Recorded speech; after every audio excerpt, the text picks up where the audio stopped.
Hello and welcome to another edition of the Sporting Kansas City Show on your home for Sporting Kansas City Soccer, Sports Radio 810 WHB, and of course wherever you stream your video content on the 810 Facebook page, YouTube page, and wherever you get your podcasts as well. We appreciate you joining us, and it's a little bit different schedule. A lot of things are different in today's world, but we're coming at you originally on a Friday night here because of the Tuesday game that Sporting played earlier this week. I'm Nate Bukaty, joined as always by Trost and Carter Augustine, and we got a busy show for you today, so we're going to dive right into it because I don't need to tell you, if you're listening to this show or watching it, that it's been a tumultuous week in this country and in the world of sports, and Major League Soccer is no exception. 5 of the 6 games that were scheduled to be played on Wednesday were canceled because of player protests with the latest situation that's taking place on the social justice front in this country.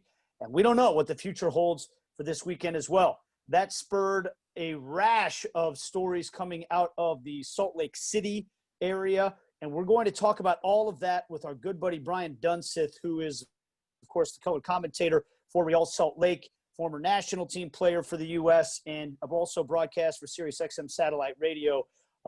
Trust me, you're going to want to listen to that interview. His insight from minute by minute, the day that RSL was one of the teams that was supposed to play their home opener of this phase, all the way through it. So stay tuned. We're gonna give a lot of time to Brian Dunseth coming up to talk about all of the issues involving Major League Soccer and specifically the ownership in Salt Lake City.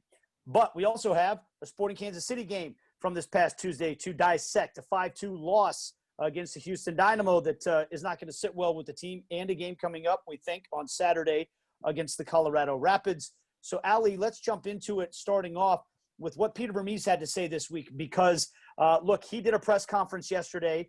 We assumed after the game on Tuesday there was going to be a lot of questions about the defense and the issues there. Turns out there were some stories that were a little bit bigger than that for Peter Vermes to talk about, just like there have been for everybody else. Yeah, it was kind of funny in a way. Vermes was joking, in this day and age and everything going on in this very strange and, like you said, tumultuous 2020. He's like, I have to be a doctor sometimes with COVID. I have to be, he couldn't find the right word to use with everything going on the social justice front. But what we've learned in the last few months is that Sporting Kansas City, they've worked very hard, at least in the locker room and with the club internally, to have open dialogue and have those hard conversations, give their players of color the floor to talk about their life experiences. And so, of course, Peter Vermes, in light of everything that has happened with the shooting of Jacob Blake, addressed the media, giving his statement on what's the latest within the club following that horrific incident. We as a club, the league, we've met with the players over, all the issues that are going on at the moment, and understand that there is there's some real issues right now concerning our country that have to be dealt with, and truly understand that there is incredible support for that. And so we've listened to our players, we've listened to staff members, and we're incredibly supportive of their views and the things that they're doing. Obviously, we all want to be able to do our profession, play games, coach games. Support staff wants to be able to do their job. Everyone does. And at the same time, I think that there's a real need for some change in these areas that are frankly, that are just unacceptable in our society. And so, unfortunately, these are the things that right now have to be done to obviously garner some type of support and some attention.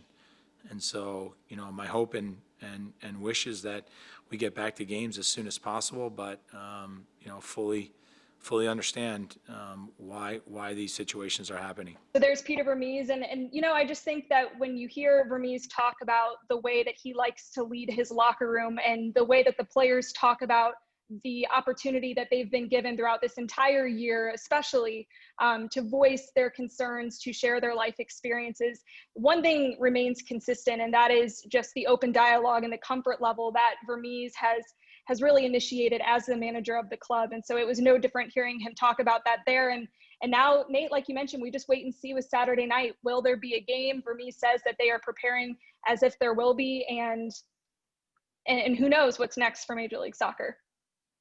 So bring in Carter Augustine, who's doing his part of the show from the facility out there. Carter's tier 1, by the way. I'm tier 3, just for, in case we're getting into that kind of conversation. But that means, Carter, that you're around these guys more than the rest of us. You are in the bubble with Sporting Kansas City. And I'm just curious what you've heard about conversations. We know, as Ali said, that the conversations back during the George Floyd situation were very open and progressive with the team. What's it been like around the team the last couple of days since this latest round of conversations have taken place? Yeah, I mean, I don't want to speak for the players. I think Sporting has some guys that have really stepped up in these last few months as well and made their voices and opinions heard. The likes of Kyrie Shelton and Amadou Dia, I think especially, have kind of led the way in terms of really cultivating discussions within the locker room. And we saw that lead to their Juneteenth protest, which still for me is one of the best things this club has ever done. And Ali just spoke to it, but we live in a time now where players can make their voices and opinions heard more than ever. And I've been really impressed throughout these last few months with guys on the team doing that. Past few days, I think it has weighed heavily on a lot of these players here at Sporting KC. I'm curious, SKC got the benefit of playing the day before, so that game didn't get canceled, and I'm curious what would have happened had the timeline been different. Personally, just on the Milwaukee Bucks protest or strike, when I first heard about the Raptors, we're talking about it, but then obviously Milwaukee being really close to the Blake situation and being a local team, I was just texting some friends when they first announced that they were going to do it, and I honestly didn't know what the impact would be, just because I feel like the people that the Bucks are trying to talk to don't really care about the NBA, and that was just me being honest. I think I was completely wrong, because you saw the Bucks snowball into Major League Baseball taking action. We saw 5 of the 6 games in MLS taking action. So it really became the entire world of sports in the United States coming to make their voices heard. And as of right now, I think the team is preparing as if they're going to play against the Rapids on Saturday. But it was a momentous and tumultuous week, and I think it did weigh heavily on some of the players here, and just because, and I think you get the sense from statements from all the teams that protested in all the sports on Wednesday, and I guess yesterday and today, they've been trying to make their voices heard this entire summer, all the way back to George Floyd, and then for something like this to happen again, it just seems they seem tired. And just finally, Ali mentioned Peter Vermes saying, I have to be a doctor during COVID. I have to do this. I would encourage everyone, if they haven't, to listen to Doc Rivers' post-game interview from earlier this week, where he just sounds exhausted, saying, I want to be a basketball coach, and it's just so powerful. And I'm really excited to see athletes and coaches across all these sports make that jump. And this is very tough, I would say, for anyone to stand up and make their opinion heard, and they're doing it. So and it's honestly, it's something they don't have to. They really don't have to. It's just that they're choosing to. And so hearing that from Doc Rivers, hearing that from Peter Vermes, seeing everyone being athletes and making their voices heard in a time when they don't have to, but they really want to make a difference, is inspiring to me. So one thing I would add to what Carter said as well is I think we should remember what the National Hockey League has done, because you're talking about a league there that is overwhelmingly played by white and many times non-American people. And so they shut their league down. Now, they took some criticism for playing the first night, and I know there's some African American players in the league that were pretty upset by that. But to go back to what Carter was talking about, how, you know, which audience are we trying to reach here, and who's listening? And I think that, you know, one of the comments we've heard a lot about social justice is that real change doesn't happen until the people that aren't directly affected start to care as well. And I think when you see a league like the NHL, very different demographic breakdown than what we're talking about in the NBA. When they do the same thing, I think if you want to hope for change, you hope that statements like that show that people who aren't directly being affected by this are taking a stand as well. Maybe that's going to change for something. Now, an interesting thing for me, and you mentioned it, Carter, the coach is saying, look, I want to be a basketball coach. The three of us want to be sports broadcasters. We want to talk about games. This is, and in some weird ways, sports now are even more important than when things are going great in society. Because at the end of the day, sports are a distraction for all of us. And I understand some of the players are saying, look, we're not going to be your distraction right now. There are more important things going on. And I fully respect that. I'm not saying anything to diminish that whatsoever. It is just interesting at the same time.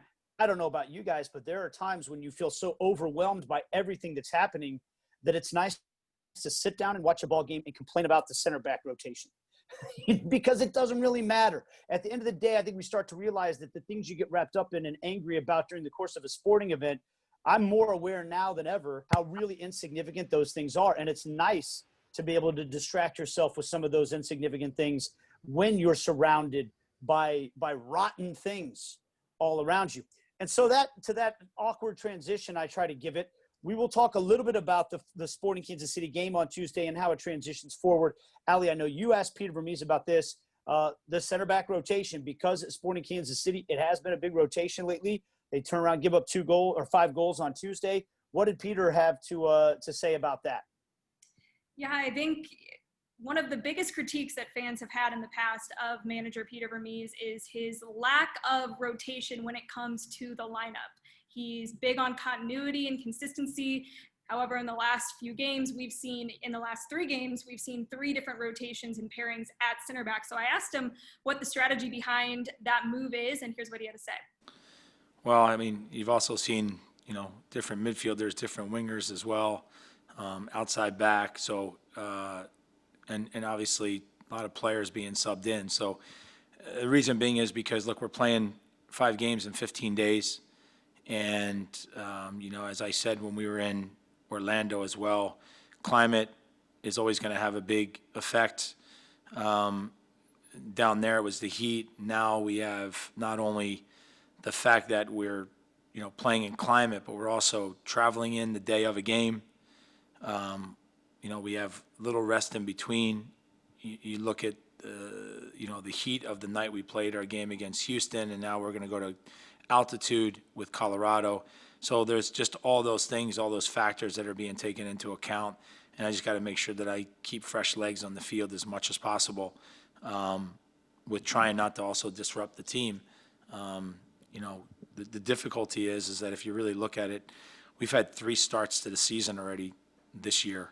And, you know, it's hard for any team in this league. And I would probably throw the question back to you guys. Tell me a team that you think has been consistent in their play and in their results this season. And I think it would be very difficult for you guys to find somebody. And I think it has a lot to do with everything that has transpired with, you know, like I said, 3 starts to the season. But it really has to do with making sure the players are fresh and I'm not putting anybody in harm's way. It was actually an interesting point there, Ali, that he made about the fact that there's rotations at a lot of positions. But for some reason, we will focus on some more than others. I do think it's interesting. I'm going to bring Carter in on this.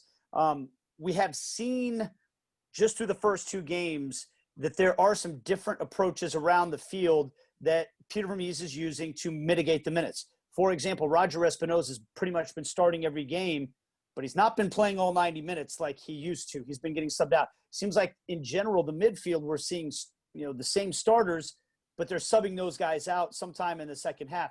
Maybe that's the way of managing minutes there. On the back line, it's been a little bit more of a rotation with the exception of Graham Zusi, who plays every game. On the wing, it looks like we can start to see a little bit of rotation being played on the wing. I'm curious what your thoughts are, Carter, just on how you see Peter trying to handle a span of 5 games in 15 days.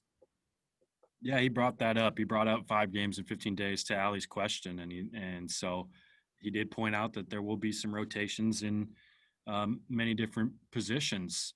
I think, when you look at center backs, maybe that's a lot of people will say that's a position you don't need to rotate as much as other positions because they just don't run as much on the field. But I think just trying to keep legs fresh because we should phase 2 get announced here, there's just going to be more games on the back of this busy schedule as well. So, yeah, I would expect to see some rotation continue as we go through the 4 remaining games in that 5 and 15 stretch, and then of course they have the 6th a week later. So maybe that'll give them a little bit of rest there on the back end. But yeah, they've got 4 really quick games coming up. I think one of the things that Peter pointed out too that is worth noting, because a lot of times you can focus in on your own team, and this is not to excuse away the performance on Tuesday. It was a rough one. There's no doubt about it. Sporting Kansas City will want to bounce back from that. But he pointed out, show me the team that consistently has been great across MLS, because there are times we thought LAFC looked like the best team in this league and they were going to run away with things. And they've had a couple of stinker performances. So it does not seem to be something that anyone is immune from, if you'll pardon the pun, during these times right now. But a bad performance can happen. Now it's about how you react to it. We'll talk more about that later after this next segment. But this next segment we're going to break for now because we don't have enough time to talk with Brian Dunseth about all of the unbelievable, unforgettable happenings in MLS and specifically in Salt Lake. That's right after this on the Sporting Kansas City Show. All right, we're back and we continue on another edition of the Sporting Kansas City Show with myself, Nate Bukaty, along with Ali Trost and Carter Augustine. And we're happy to be joined now by one of our good friends in the world of MLS and just the world of soccer broadcasting as well, our buddy Brian Dunseth, who wears a lot of hats. You can see him and hear him on Real Salt Lake broadcasts. I'm a big fan of his show on SiriusXM satellite radio that he does with our good buddy Tony Miola you can listen to in the afternoons as well. And I'm sure many other things in between. So we have a lot to get to with Dunny. Dunny, thanks for joining us, man. How you doing? It's been a wild, what is it, like 36 hours, 48 hours? I'm not even sure. From Wednesday evening showing up at the stadium and kind of the powerful and emotional statement from both LAFC and Real Salt Lake to some serious interviews, serious consequences, and ultimately a huge article, an inflammatory, horrific article published by The Athletic yesterday evening. So, yeah, it's been a while. I'm not sure if it's ever been a crazier 36 hours in Salt Lake City with regards to Real Salt Lake and the sporting scene out here in SLC.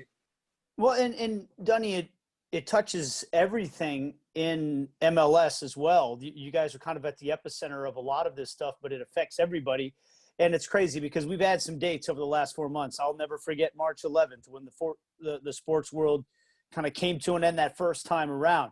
This last 48 hours when the sports world has kind of come to an end, at least here and there, for different reasons. This has been an unforgettable year, and for all those reasons. But let's talk about these 36 hours for you.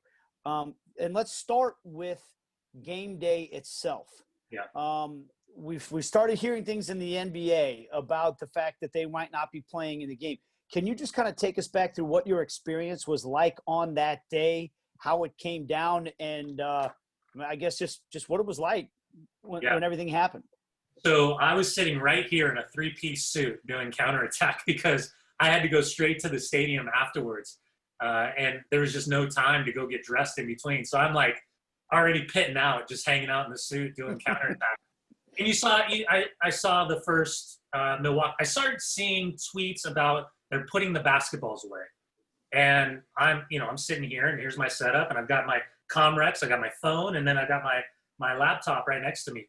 And all of a sudden I see confirmation that Milwaukee Bucks have decided to boycott the game. And I'm like, wow, that's a really powerful statement. Then the entire slate of NBA games, and then Major League Baseball with the Milwaukee Brewers. And so then, we're talking, Andrew Williams, Tony Miola, and myself, Emmett McConnell in the studio. And all right, so is MLS going to jump into this? And I knew that Nashville was going to be at Orlando City. So I sent a text to a current player on Nashville.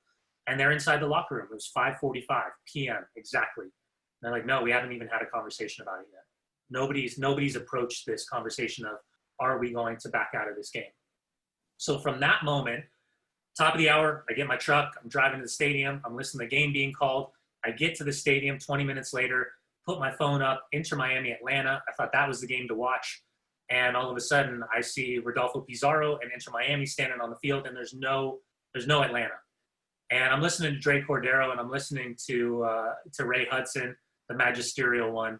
And they're kind of waxing poetic on real time about what's happening. And that's when I knew there's no chance. And so I see, looking down, RSL side of the field is set up. I was told from an RSL side, it's a go. We are playing no matter what.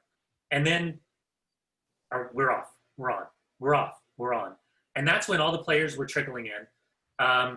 And that's when LAFC started walking in, the coaching staff. So I see Mike Sorber. I see Zach Abdel. I see Kenny Arena. I see Ante Razov. I see Bob Bradley. And then I see John Thornton, who's the team president, general manager. I don't even know what he is. He's on everything for LAFC now. And he's just glued to his phone. And he's like walking around the field. And then some of the players saunter in, and that's when Mark Anthony Kaye walks up. And Mark Anthony Kaye had probably the biggest statement that then Josie Altidore kind of jumped in. It was, the context of the tweet was at MLS, at Don Garber, where's your statement? I don't feel safe, something to that effect. And that's when I knew, I saw Mark come in, Jordan Harvey, the MLS player rep, was alongside of him. That's when Nate Bukaty walked out and met face-to-face. Zach McMath was with him. So the two player reps and Black Players for Change kind of player reps. And that's when the conversation happened. I could just tell from the body language it wasn't going to happen. I yelled at Zaki Abdel, the goalkeeper. I was like, are we on? The goalkeeper coach. I was like, we on? He's like, no. And then texted Natum immediately, and he confirmed. And that's when I asked Natum to come on camera, because we still had to do our pregame show, even with the game being canceled. So we did 45 minutes of a pregame show. And you guys know better than anybody, the easiest part in the world is being an athlete and asking someone to come on. Hey, you broke a record. You got a shutout. You got to win. You got to tie. You're going to the playoffs. Or it's, hey, man, you were at fault for the red card and the team lost. Or, the worst I always give credit to the guys that step in front of the camera when it's like the worst case scenario, because those are the guys that I think are the leaders. And Nedum did a great job. I just texted him. I said, listen, I cannot convey properly what this conversation looks like, nor can I convey how powerful of a message this is. Will you please help me? And he's like, absolutely. So he gave us 15 minutes of his time. It was an incredibly powerful interview. Real Salt Lake tweeted it out following the announcement. And Natum's incredible. Very highly educated. I always joke, your accent gives you the advantage right now, and then your intelligence takes you over the top. But from Man City to QPR, Sunderland to QPR, he's seen it and done it. He's such an incredible leader. Mark Anthony Kaye came on, Zach McMath came on, and I think it was I tweeted out the imagery of the two lines in the front row taking a knee, and just Real Salt Lake, their staff, LAFC, their staff. I just thought it was a whole moment, and a moment where I think all of us should just shut up and listen, because they understood there was going to be 5,000 people inside of that stadium. They understood there were game day workers that needed that money. They understood the gravity of that situation, that there was going to be a broadcast that was going to be put out.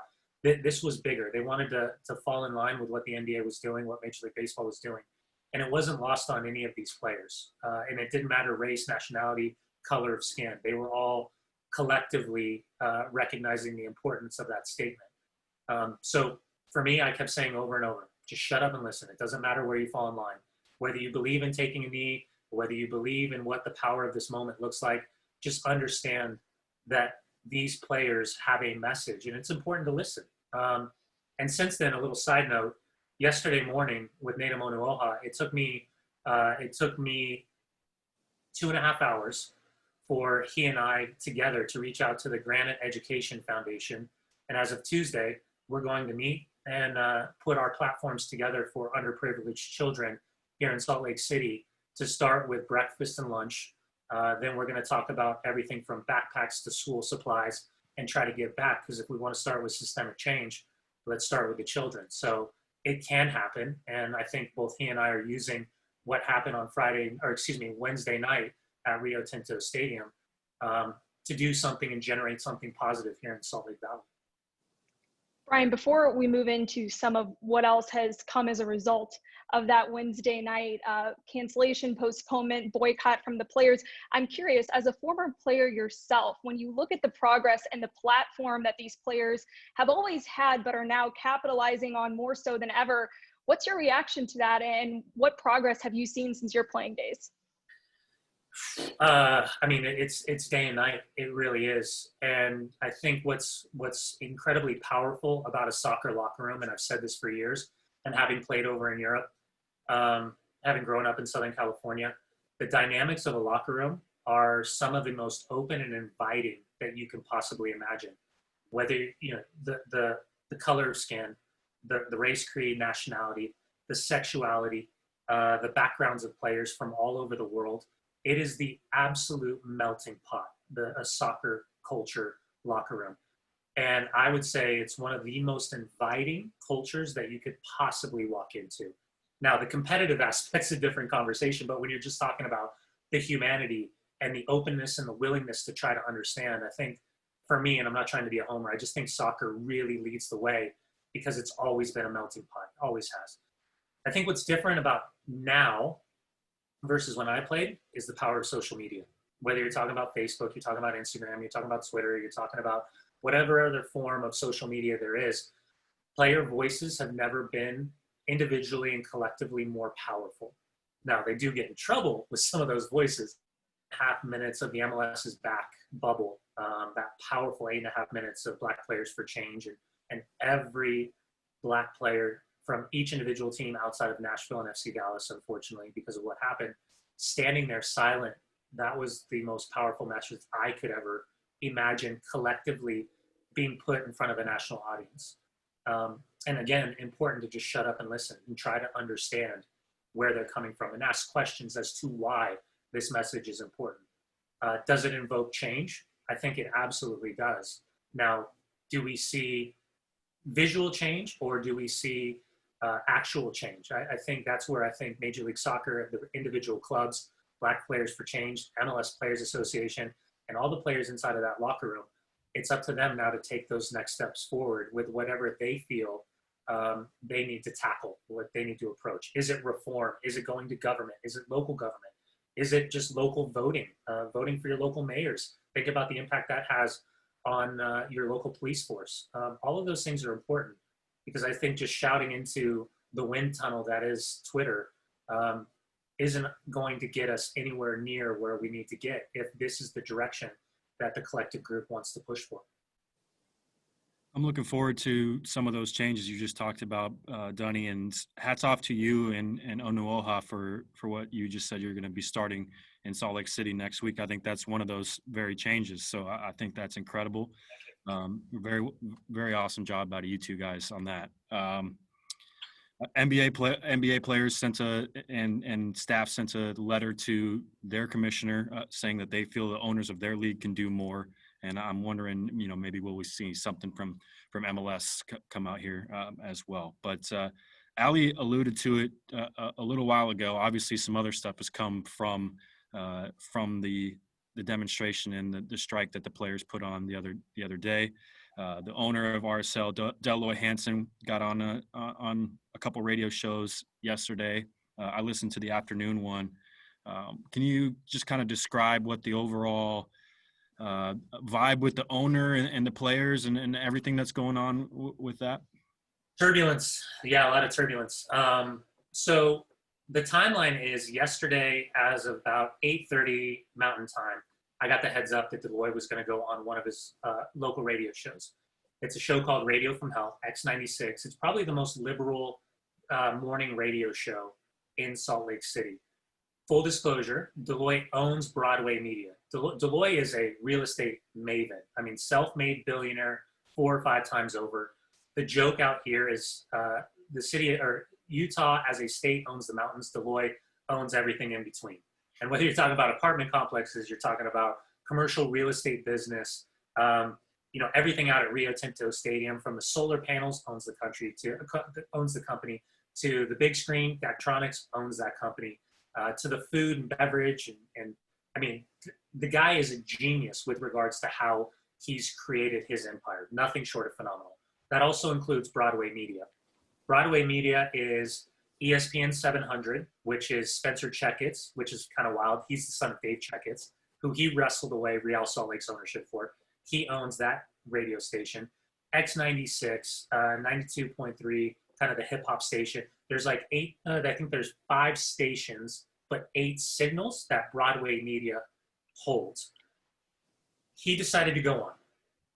I don't think any from the PR staff really wanted him to go on. When Dell Loy's on point, his messaging, his bullet points, he's going to knock it out of the park.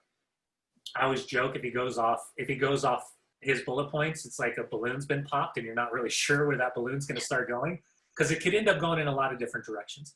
And listen, full disclosure, Dell Loy has done, in my opinion, some phenomenal things in the state of Utah with regards to giving back, creating women's, sorry, I'm getting phone calls all over the place.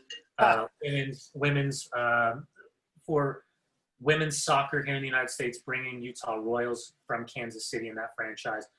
He's done a lot. Yesterday, I think, was a frustration point that he needed to get off his chest. And you're talking about the financial threat, the commercial side, the loss of sponsorship deals, the fact that there was going to be 5,000 people in that stadium, the fact that they had spent hundreds and hundreds of hours of trying to figure out an entrance and exit plan with COVID-19 of how to get these fans inside the stadiums. And then ultimately the frustration of having to pay all the game day staff, the broadcast staff, that this game didn't happen. So I can understand from a financial aspect how frustrating this would be. If Dell Loy would have come on and started and said something to the effect of, I understand the size and the power of the statement last night. I stand with my players. I stand with Major League Soccer. If there would have been kind of that I don't know, base layer statement, I think we wouldn't probably be having the conversation of even a second interview. But he came out flying and profoundly disappointed and profoundly disrespected. And there was nothing about the power of the movement on the field. It was about him. And it was about him playing up to his sponsors, the money lost. And from a business aspect, I understood that. But it fell on deaf ears. It was disappointing at best.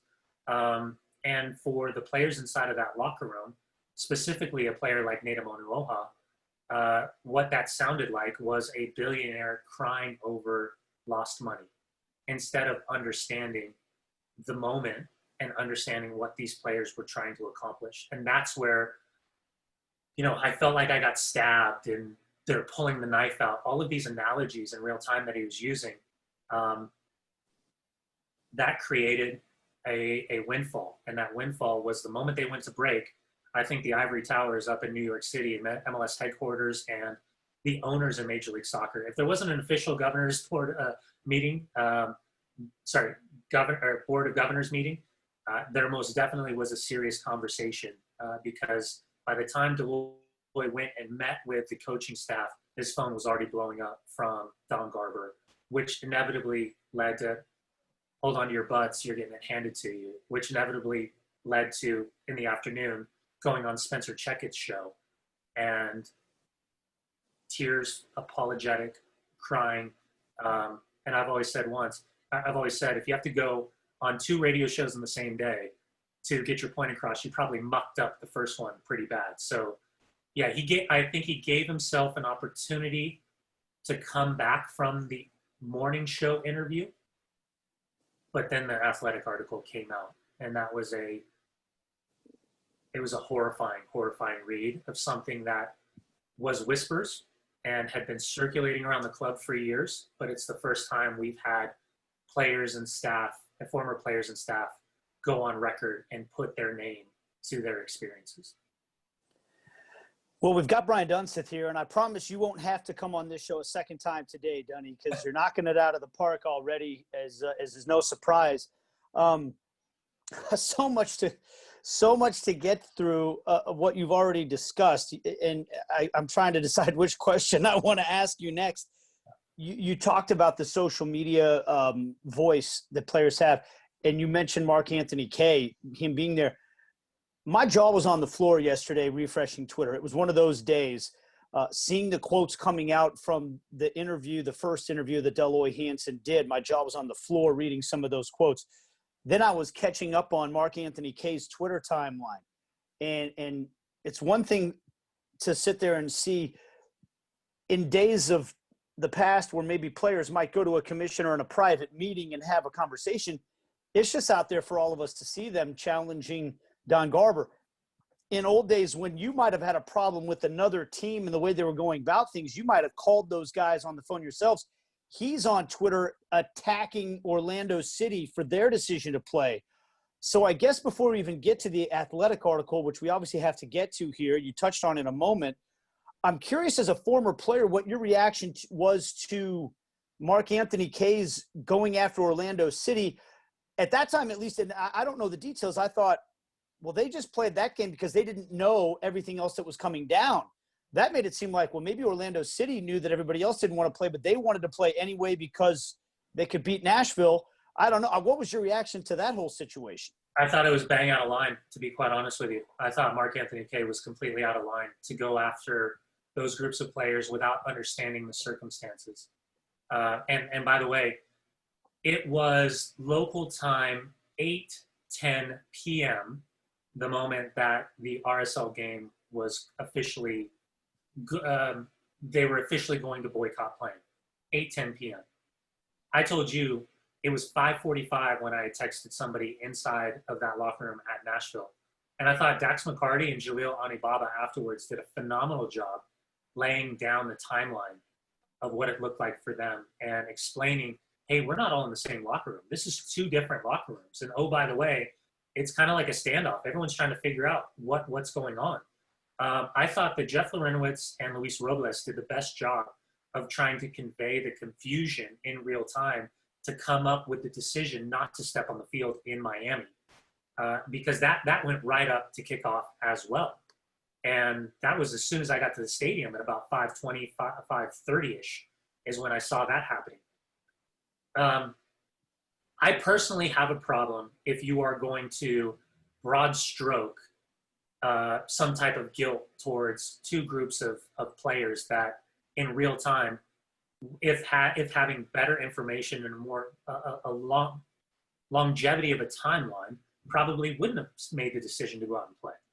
Much in the same manner, Dallas and Salt Lake and San Jose didn't play. So yeah, I personally didn't like that. I didn't think that was fair. I don't think, without allowing both teams to have that opportunity to speak or convey their message as to what was happening. And here's the other part. Let's be realistic. This is not in the same vein, but similar to when we were talking about player strikes with the players union and going up against, Major League Soccer. Not everybody's in the same boat. We have seen a full concerted effort of everybody respecting this idea of Black Players for Change, taking a knee in these powerful moments. But we've also seen or heard players that are not interested in kneeling, players that, I thought Walker Zimmerman taking a knee and putting his hand on his chest did a good job of walking the line between both. I don't, for these moments, I think the question going forward, and I asked this to Nate, so today is a big moment in time, right? You followed the lead of the NBA. If something unfortunately happens again, are we looking at another boycott? Are we looking at another strike? Is this Major League Soccer following the lead of Major League Soccer, of the NBA, of Major League Baseball? Or are they willing to do this individually? Because I'm not sure that game gets canceled. I'm not sure all those games get canceled had the NBA chosen not to boycott their playoffs. But the reality is a couple different things. The NBA are billionaires, right? This is a revenue share. They're in a bubble. They're in the midst of the playoffs. These are powerful moments. It's easy to get this word across, and they're going to, okay, we're going to do this together. Major League Soccer is 6 games in? We're about to hear phase 2 being announced here in a couple days of the rest of the season. What's going to happen with Vancouver? What's going to happen with Montreal? What's going to happen with New York? This is a completely different timeline. So powerful messages And that's why I think it's important to listen and try to understand from player perspective what exactly the next steps are. Because even tonight, Friday night, Montreal, Toronto's gotten on the plane. They're on the ground in Montreal, but Josie Altidore is a huge voice. Do they go to the stadium and decide that they're not going to play tonight? I was told that RSL's going to get on that plane at 9:30 tomorrow, but they had a players meeting this morning to try to talk about what's been happening over the last 24 hours. So we're in a big gray area. I don't think either of us know, because I think this is a monumental decision that's been made, but I think a very fluid one with a lot of gray area right now. Brian, you pretty much are just speaking to what I wanted to ask you next, because you used the word turbulent, which I think is a perfect word, not just to describe what's going on across Major League Soccer, but the sports world in general in our country. And if you had to pinpoint the next steps for Major League Soccer specifically, and what needs to happen to smooth things out, to continue the Major League Soccer season while also respecting where the players are coming from at this point, what does that look like to you? I think it's continuing to be in conjunction with Black Players for Change and the MLS Players Association. I think inside the locker rooms, there's so many different conversations that are happening right now. But I also think from the players' perspective, this idea of these owners, they got monopoly money, right? They're so connected. They're on all of these boards. They're a part of all of these fancy nights out, these white collar events. There's a lot of sway. There's a lot of momentum. And I know a lot of clubs have their own private foundations that have been doing a lot of things both publicly and privately. Out here, the RSL Foundation takes kind of rundown tennis courts and turns them into football courts, or soccer, futsal courts. I know there's giving back, school, education, referees. There's so many things that you can do. I think the direction of this is a continued open dialogue with, and I don't even know, is it bi-weekly meetings? Is it monthly meetings with Major League Soccer, with the Players Association? I mean, we're here chatting Zoom. You can get a lot accomplished today via technology, but I think there has to be tangible, realistic steps at the local government, at the local legislature, to the state legislature, for these players to have a voice and have a voice to kind of create some type of change. And I don't think this is a conservative versus a liberal conversation. I think this is more of a general awareness of, how to kind of, in this day and age, have voices of athletes who represent people that look like them, people that have the same faith, have the same, color, sexual. There's just so many things across the board that it's a powerful moment. So yeah, I would hope that that's the next tangible steps. But I think the creation of Black Players for Change creates a powerful, powerful voice that individually was important, but collectively is just so much more powerful. Certainly. All right, well, let's, if you don't mind, talk about that article. I'm just curious, you said obviously the allegations in there are pretty explosive. Do you know Andy Williams very well, having been there for so long? And what's the overall sense in Salt Lake City, and I guess the reaction to that athletic piece on Dell Loy Hansen? Yeah, so full disclosure, I've known Andy since 1997.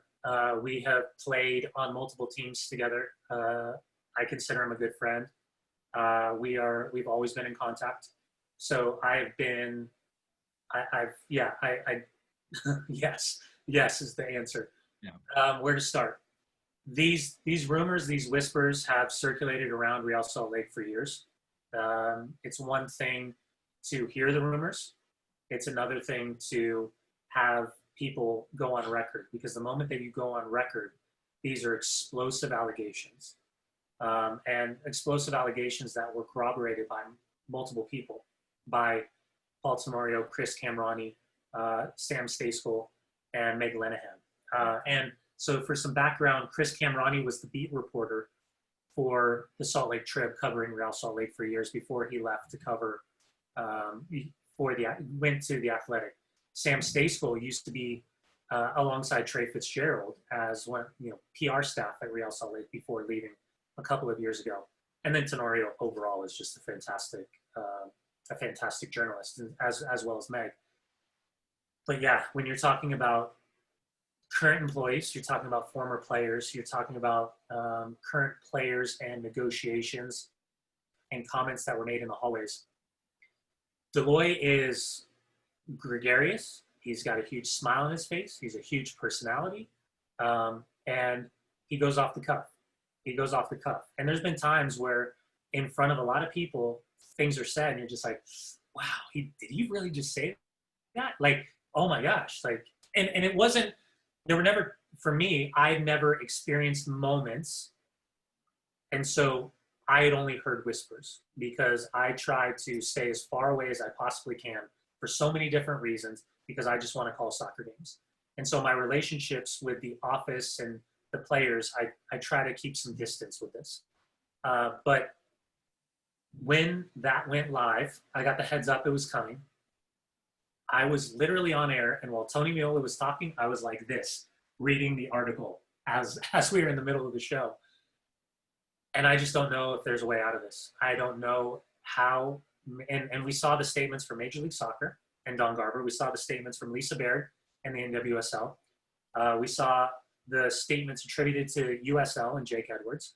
And then we saw the MLS Players Association call for his immediate suspension amidst the investigation. And all the other leagues, their cry for the investigation. Here's the thing to remember. Dell Loy owns the stadium. He owns Real Salt Lake. He bought the USL side. He started Real Monarchs. He brought over Utah Royals for the NWSL. He has a training facility down in Harriman that is incredible. He has the RSL Academy that is housed down there, so 4 teams, and then has a STEM school that's attached to the facility in Harriman. And then he owns all of the apartment complexes and commercial real estate around there. This is a monumental decision, whatever happens, if he's allowed to keep the team or if he's forced to sell the team, because it's not just an MLS decision. This is going to be an NWSL decision. This is going to be a USL decision, because all 3 parts of this pyramid are underneath the umbrella of his ownership. So that's something that I think that everyone's got to keep in mind. I've gotten multiple texts that say just like game over. There's no way back. And this is coming from New York City. In the cancel culture that we live in, I mean, people were calling for him even after the apologetic interview with Spence Checketts. This inflammatory, horrific article. I don't know. I'm kind of waiting for some type of an announcement. But the timeline that I was told is that, yes, there's sole discretion from Don Garber. There's also a 75% vote from owners to take the club away, much like we saw with Vergara down at Chivas USA, where they basically bought him out, shuttered the franchise, and then introduced LAFC through new ownership. You have the Anthony Precourt situation where, he sold out in Columbus and then basically was gifted the franchise down in Austin. If this does go down, I was told the value of the franchise is between 350 and 400 million. That Dell Loy, if this does happen, that he's forced to sell, it's given 6-month window to sell. He would not be running the club. He would have no contact in the club. And then after 6 months, if he didn't sell, then the league would take control and sell the club for the value and the owners that they see fit. So it's fluid. I don't know. But I know that there's, I was using this analogy yesterday. I think Dell Loy went looking for his pound of flesh in the morning, and I didn't think he realized that the pound of flesh would be his own by the end of the evening. Because I don't think that there's a couple of journalists that threw it out on Twitter, and I'm not sure how much I agree with this, but they threw it up on Twitter saying, hey, give us your worst Dell Loy Hansen story. And the tweets were unbelievable.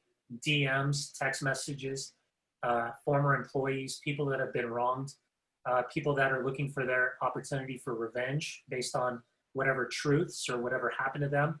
There's a lot of people. And I wouldn't be surprised if there's a secondary article at some point that comes out from The Athletic, because there's a lot of momentum based on the anger in this last, 27 hours since that first interview. Well, Dunny, we could keep going with this. There's so much to cover, but I know you've got a lot of other calls and interviews. So I just have one last question for you before we let you go here. And this comes from the standpoint of us here in Kansas City. I think we have some real similarities market-wise to what Salt Lake has. You know, the history of really in MLS 2.0, so to speak, having those really proud franchise years. But also, I don't know, I don't want to speak for you, but here in Kansas City, I think there's always that reminder that, you know, the league was ready to get rid of this town as a market right away. And if it wasn't for really great ownership stepping in and rebranding the team and building the stadium, there wouldn't be a franchise in Kansas City. But it turned into being one of the model franchises. We know how important ownership is, especially in a market like ours and yours. So what's your confidence level, concern level, if something happens, like you said, with Dell Loy Hansen being forced to relinquish ownership of the team? Does it worry you for the future in Salt Lake? Do you feel like it's on stable enough ground with the infrastructure that's been built there and everything that things will be okay? I guess, where's your headspace when it comes to all that? Well, first, I want to give a ton of credit to Dell Loy Hansen, because if he had not taken over from Dave Checketts, this club is not where it is currently. Now, could he have spent a lot more money? Yeah, I mean, he's a billionaire. But he's also a savvy businessman. And I think the business side of this organization is a much better spot than it was based on his business acumen. Now, on the field, I think they're the only team, in the last 3 years that have won playoff games in all 3 seasons. You know, there's something to be said about, you know, promoting from within. When you talk about Freddie Juarez coming from the RSL Academy and the Monarchs and assistant coaches and being a head coach, Elliot Fall starting from the ground level and becoming the general manager. I think there's a lot of positive things that Dell Loy has been a part of through this organization to build it, right? If he's forced to sell, I think there's a lot of local ownership. There's a lot of money in Salt Lake City, much in the same manner there's a lot of money in Kansas City area that people would be interested in. I was talking to a former player from Real Salt Lake, and he's like, buddy, my man just sold $7 billion worth of technology. 350 million, yeah, I'm in. I think there's so much interest level. I mean, even from the point where Dell Loy, what was it, I can't even remember the timeline now, maybe 2010, 2011, when he took over ownership, it was like 20 million is the price that he got the club for, 25 million, somewhere in there. Now, he spent a lot building Harriman and building up the clubs, but if he's forced to sell, he is most definitely making hundreds of millions of dollars on this club. I think whoever would want to come in would have, much like the Miller family that owns the Utah Jazz and basically owns all the other sporting stuff here. I think there'd be plenty of pride, local civic pride, to put this club, quote unquote, back in the DNA and the fabric of what it once was. And I know there's a lot of good people behind the scenes that still want to be a part of this, regardless of if DLH is involved or not. So yeah, there is always that threat, but I think that there's enough of a vetting process with Major League Soccer that the fear of an idiot coming in and getting the reins of Real Salt Lake just isn't going to happen. Well, that's certainly good to hear. And however it turns out, man, we hope the best. Even though Sporting KC and RSL are rivals, they're rivals because that's what makes this sport beautiful and makes the league beautiful. And so we obviously want health for the league and health for a great market like that. Dunny, I tell you what, man, you're a pro. There's a lot of people that wouldn't be willing to come on and talk about so many uncomfortable things in a market where he works, for a club that he does games for and everything, and you knocked it out of the park. I mean, we really appreciate it, and all the best, man. Hopefully we'll talk to you again real soon. Thank you, guys. I appreciate it. All right, that is Brian Dunseth, one of the best, man, in the business. We're going to take a break, and we come back. We're going to talk about what we think will be the next game for Sporting Kansas City. It's on the schedule Saturday against the Colorado Rapids. That's right after this. All right, we are back to wrap things up on this edition of the Sporting Kansas City Show. Again, I cannot thank Brian Dunseth enough for joining us on the show. I think that's a difficult spot. You put yourself in his shoes. You work for a club like that, but you also are a national pundit on SiriusXM satellite radio, and you have to answer these questions for things that you really didn't have anything to do with. I thought he did a remarkable job, so hats off to Dunny for that. All right, guys, let's get into really briefly some thoughts on this upcoming game against the Colorado Rapids. And Carter, I'm going to start with you this time.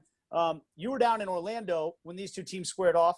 That was maybe the typical wild and wacky MLS is back type game. between Sporting and the Colorado Rapids. What do you take from that game as to what it means, if anything, for this game we're going to see on Saturday? I got two main takeaways. One is Colorado was very aggrieved by the refereeing in the game and some decisions, which, I talked to some of the players today for Sporting, and they thought the decisions were correct. So they're saying, it's not really going to be revenge per se from Colorado on Sporting's players, but it is going to be, I think they're going to come out with a lot of passion, Colorado, because they feel slighted with how that game, especially the second half, went down in Orlando. Then I don't know about you guys, but the other thing for me is just the tactics in that game were really fascinating. And it's almost like I wish they wouldn't have been sent, had the red cards, Colorado, because I was really fascinated with the in-game adjustments that Sporting KC made, and Kerry Zavagnin and Peter Vermes tipped their hat to Robin Fraser for how he set up his team at the beginning of the game, and it really worked well against Sporting in the first half. So I want to see, it's kind of the Princess Bride. Do they think that I think that I'm thinking what he's thinking? Because Colorado started so well, Sporting adjusted really well. So does Robin Fraser and that staff, do they try the same game plan? Do they think Sporting's going to do their adjustment game plan, and do they go, counter that one? Like, that's, I don't know about you guys, but that's just really fascinating to me to see how they're going to set up. Yeah, Carter, I'm with you. This is a really intriguing matchup. And I think what we learned in the Houston game the other night is just because a team has had bad form in their last however many games doesn't necessarily mean that that poor form is going to continue or carry over into their next match. And while Colorado is winless in their last 4 games, they've got a pretty solid attack. I mean, you considered Kai Kamara, Diego Rubio, and then a couple of young players as well contributing to that. And as we've seen defensively, Sporting hasn't looked their best, but it's all going to come down to how both sides game plan. And that's something I'm really looking forward to in this one. I think it'll be a great game. Well, Carter, what was it? The rule of thumb here, never get in a battle of wits with a Sicilian when death is on the line. Exactly. Can you incorporate this into the broadcast, please, on Saturday night? Yeah, we will. Let's do that. What was it? Is it never get in a land war in Asia? Is it something like that? I think that's what it is. Oh man, if we can get a Princess Bride reference going anytime, we have had a successful show. So it is. I love that cat and mouse game that you're talking about, though, and that is definitely going to be an interesting one. Is the motivation of the Colorado Rapids to wrong that right from Orlando greater than the motivation that Sporting Kansas City will have to right their wrong from Tuesday? I think I got Colorado's backwards between wrong and right, but you understand. Yeah. So it'll be, I think, 2 motivated teams going at it, assuming we play on Saturday, and we're all assuming we will play. I think that what we do have is the benefit of some time. Carter mentioned that earlier, and it is a benefit. I mean, look. Yeah. I'm not saying what's right or wrong to do when it comes to playing. Anytime you're going to make a life-altering decision in life, you'd like to have some time to try to separate your emotions from the decision itself and to think about it and weigh all of the options, and Sporting and the rest of the teams that are going to play on Saturday will have that opportunity. So, and Carter, you're going to be there. I'm going. And, that's another question. We saw Sporting do well, fly in, play Minnesota, and fly out the day of. But, Colorado altitude, whole different thing. You wonder, will that have an effect as well? But I'm looking forward to hitting the road and getting out to old Dick's Sporting Goods Park. So no Carter's Nuggets? No Carter's Nuggets? Might have to retire the Nuggets here. I don't know. The Nuggets are not allowed to retire. Just at halftime, whatever. Just fire out a nugget or two, and the public demands this. They do from Carter. That's fair.